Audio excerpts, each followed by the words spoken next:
श्री शिवाय नमस्तु भयम। दोस्तों, जैसा कि आप सभी लोग जानते हैं कि 19 अप्रैल 2026 यानी रविवार को पड़ रही है वैशाख महीने की अक्षय तृतीया तिथि। और दोस्तों, यह वह तिथि है जो वैशाख महीने में पड़ने वाली सबसे बड़ी तिथि है, क्योंकि यह रविवार के दिन पड़ रही है और हमारे हिंदू धर्म में इसका बहुत ही बड़ा और विशेष महत्व होता है।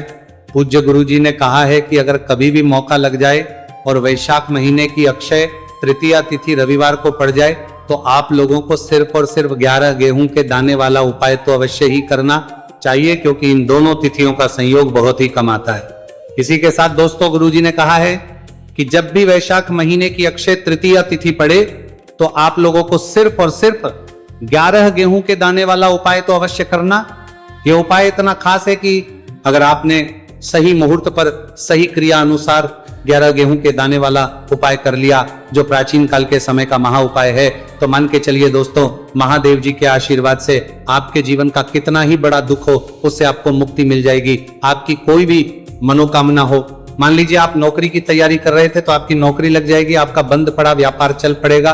और दोस्तों, आप जिस बीमारी से आप बहुत दिनों से परेशान थे उस बीमारी से आपको मुक्ति मिल जाएगी। आपके जीवन में धन आना शुरू हो जाएगा, आपके जीवन में धन आने के नए नए रास्ते खुल जाएंगे। और मान के चलिए दोस्तों, फिर आपको किसी भी प्रकार की परेशानी का सामना नहीं करना पड़ेगा। इसीलिए दोस्तों, 19 अप्रैल रविवार के दिन आप लोगों को इस वाले उपाय को जरूर कर लेना है। भले ही आपने पूरे साल भर इस उपाय को ना किया हो, पर अगर आपने इस वैशाख महीने में पड़ने वाली अक्षय तृतीया तिथि के दिन अगर इस वाले उपाय को कर लिया तो आपको इस उपाय को करने का वह फल मिलेगा जिसकी आपने कभी भी नहीं करी होगी। इसीलिए आप लोग इस गेहूं वाले उपाय को एक बार जरूर कर लेना, ताकि आप लोगों के हाथ से यह मौका ना जा सके और आपको इस उपाय को करने का फल मिल सके। दोस्तों, यह उपाय पंडित जी ने अपनी अभी की ही शिव महापुराण की कथा में बताया है, जो इस उपाय को आज हम आपको बहुत अच्छे से समझाने वाले हैं। इस वीडियो को देखने के बाद इस उपाय को समझने के लिए आपको कोई और वीडियो को देखने की जरूरत नहीं पड़ेगी। तो दोस्तों, इस उपाय को आपको कैसे करना है, कब करना है, कहां पर करना, और उपाय को करते समय आपको किन किन गलतियों को नहीं करना है और आपको किन किन बातों का ध्यान रखना है, यह सारी जानकारी हम आपको इस वीडियो में देंगे। तो चलिए भक्तों, उपायों को शुरू करते हैं। अगर आप भी चाहते हैं कि महादेव जी का आशीर्वाद आप पर सदैव बना रहे तो वीडियो को लाइक करें, चैनल को सब्सक्राइब करें और कमेंट बॉक्स में हर हर महादेव जरूर लिखें। और अपने फायदे के लिए, गरीबी दूर करने के लिए इस वीडियो को पूरा देखकर जाना। यदि आज आपने वीडियो को बीच बीच में से देखा, काट काट कर देखा, तो जीवन में आपको कभी सफलता हासिल भी नहीं होगी। दोस्तों, ये 19 अप्रैल रविवार अक्षय तृतीया तिथि का दिन ये इतना खास होता है, इतना महत्वपूर्ण होता है। देखा गया है कभी कभी बड़े बड़े पूजा पाठ अनुष्ठान से जो मनोकामना पूर्ण नहीं होते, वह 19 अप्रैल रविवार के दिन एक छोटे से उपाय करने से ही आपकी मनोकामना पूर्ण हो जाती है। अब हम समझते हैं इस वाले उपाय को हमें करना किस समय है। इस 11 गेहूं के दाने वाले उपाय को हमें वैशाख महीने के रविवार के दिन करना किस समय है। तो देखिए, इस उपाय को करने का जो समय है वह सुबह का समय है और शाम का समय है। अब देखिए, यहां पर हम मुख्य रूप से सुबह का समय नहीं बोलेंगे, क्योंकि 19 अप्रैल रविवार अक्षय तृतीया तिथि का दिन है और इस दिन प्रदोष काल के समय का बहुत महत्व होता है। बाकी अगर सुबह के समय भी करेंगे तो भी अच्छा होगा, उसमें कोई भी दिक्कत वाली बात नहीं है। तो चलिए जानते हैं इस विशेष उपाय के बारे में। लेकिन उससे पहले एक प्रार्थना, अगर आप इस चैनल पर नए हैं तो आप इस वीडियो को लाइक करें, चैनल को सब्सक्राइब करें और कमेंट बॉक्स में आप अपनी राशि या अपना नाम जरूर डाल दें, क्योंकि हम राशि से भाग्य भी बताते हैं और भाग्य में चल रही परेशानियों को दूर करने के लिए वो आसान से आसान उपाय भी बताते हैं। तो चलिए अब हम अपने सबसे पहले उपाय की बात कर लेते हैं। देखो, गुरुजी ने कहा है कि अगर रविवार के दिन अक्षय तृतीया तिथि पड़ जाए तो इस दिन आपको 11 गेहूं के दाने वाला उपाय तो अवश्य ही करना चाहिए। देखो, ये उपाय, यदि आपके जीवन में कर्जा बहुत अधिक है, आपके जीवन में संकट बहुत अधिक रहते हैं, आपके ऊपर बहुत अधिक विपदा आ रही है, बार बार आपको अपने व्यापार में और अपने धन में हानि देखने को मिल रही है कि आपको प्रत्येक कार्य में हानि हो रही है, तो आपको ये उपाय करना चाहिए। देखिए, इस उपाय के लिए आपको 11 गेहूं के दाने आपको लेने हैं। ठीक है, 11 दाने लेने के बाद में आपको जरूरत होगी चावल के दानों की। 11 चावल के दाने और 11 गेहूं के दाने, और चावल के दाने खंडित नहीं होने चाहिए। अब आप कहोगे पंडित जी गेहूं कहां से लेने हैं? देखो, आपको किसी भी किराना स्टोर पर गेहूं के दाने आपको आसानी से मिल जाएंगे, जाकर ले लेना, ठीक है ना। 11 गेहूं 11 चावल के दाने लेने। साथ ही साथ आपको एक तांबे का लोटा है और उस तांबे के लोटे में आपको जल भरना है। जल आपका खुद के घर का होना चाहिए, मंदिर का नहीं होगा। अब आप ये सब सामग्री लेकर पहुंच जाओगे महादेव के शिवलिंग के पास में शाम के टाइम पे प्रदोष काल में। देखो, जब आप ये उपाय कर रहे हो तो अपना फेस रखना उत्तर दिशा, नॉर्थ डायरेक्शन की तरफ। अब यहां पर जो मैं आपको क्रम बताने जा रहा हूं ना, उस मेरे क्रम को बहुत ध्यान से सुनिए।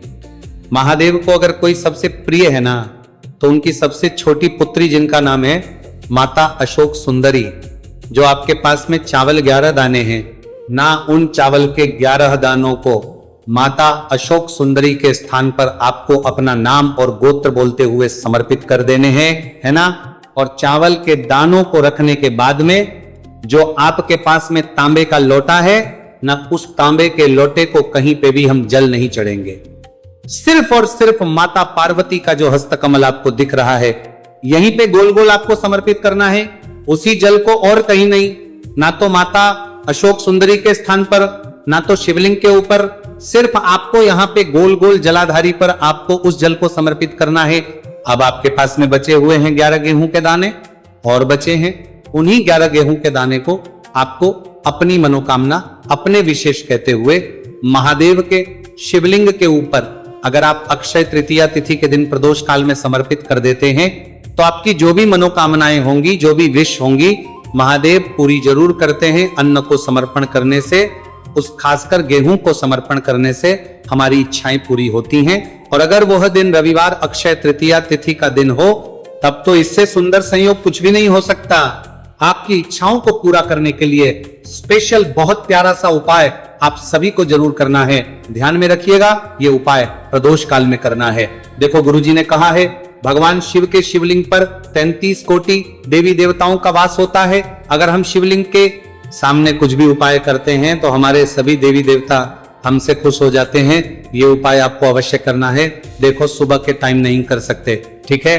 अब बात करते हैं अगले उपाय की। देखो, इस उपाय के लिए आपको लेना है एक गोल बाती का दीपक। आप चाहे तो मिट्टी का ले सकते हैं, या फिर घर से शुद्ध आटा मढ़कर उसका दीपक आप तैयार कर सकते हैं। इसके बाद आपको लेना है शुद्ध गाय का घी। अगर वो नहीं है तो कोई भी देसी घी इस्तेमाल कर सकते हैं, जिससे आपको दीपक प्रज्वलित करना है। देखो, अब ये सब सामग्री लेकर आपको जाना है प्रदोष काल में आपके घर पर तुलसी जी के घेरे के पास में। देखो, ये उपाय तो आपको अवश्य करना है। देखो, वहां पहुंचकर सबसे पहले वो दीपक आपको प्रज्वलित कर देना है और का 11 बार जाप करना है। उसके बाद आपको अपने सीधे हाथ में थोड़ी हल्दी लेकर उस दीपक में अपना नाम और गोत्र बोलते हुए डाल देना है। उसके बाद माता लक्ष्मी से आपको प्रार्थना करना है कि हे महालक्ष्मी, हमारी सभी दुख तकलीफों को दूर करो। हे महादेव, हमारे सब दुख कष्टों को खत्म करो। इस भावना से आपको ये उपाय करना है। चलिए अब बात कर लेते हैं दूसरे उपाय की। दोस्तों, आप सभी जानते हैं कि रविवार अक्षय तृतीया तिथि का दिन समर्पित होता है भगवान महादेव को, या कि माता पार्वती को अक्षय तृतीया तिथि का दिन समर्पित होता है। और जब भी हम शिवलिंग के ऊपर कोई भी उपाय करते हैं तो इससे हमें एक साथ भगवान महादेव की और माता पार्वती की कृपा प्राप्त हो जाती है। देखिए दोस्तों, गुरुदेव ने बताया है कि रविवार के दिन किया जाने वाला यह सबसे खास और सर्वश्रेष्ठ उपाय है। 7 चने की दाल लेनी है। देखिए, आप 7 चने की दाल भी ले सकते हैं या फिर 11 भी ले सकते हैं, 21 या फिर 108 चने की दाल ले सकते हैं। यदि आप 21 चने की दाल लेते हैं तो ये आपके उपाय के लिए अत्यधिक सर्वोत्तम होता है। तो इस प्रकार से आप कम से कम 7 चने की दाल ले सकते हैं और अधिक से अधिक आप 108 चने की दाल ले सकते हैं। अब देखिए, इसी के साथ में आपको मात्र 1 लोटा शुद्ध जल लेना होगा तांबे के पात्र के अंदर अपने ही घर से, और साथ ही में आपको मात्र 1 से 2 गू के टुकड़े भी लेने हैं।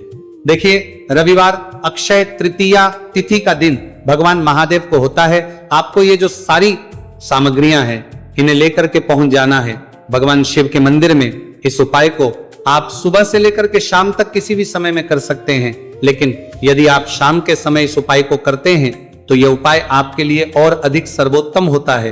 तो यदि आपको प्रदोष काल के समय में मिल जाता है तो फिर आप प्रदोष काल में भी कर सकते हैं या फिर आप पूरे ही दिन में किसी भी समय इस उपाय को कर सकते हैं।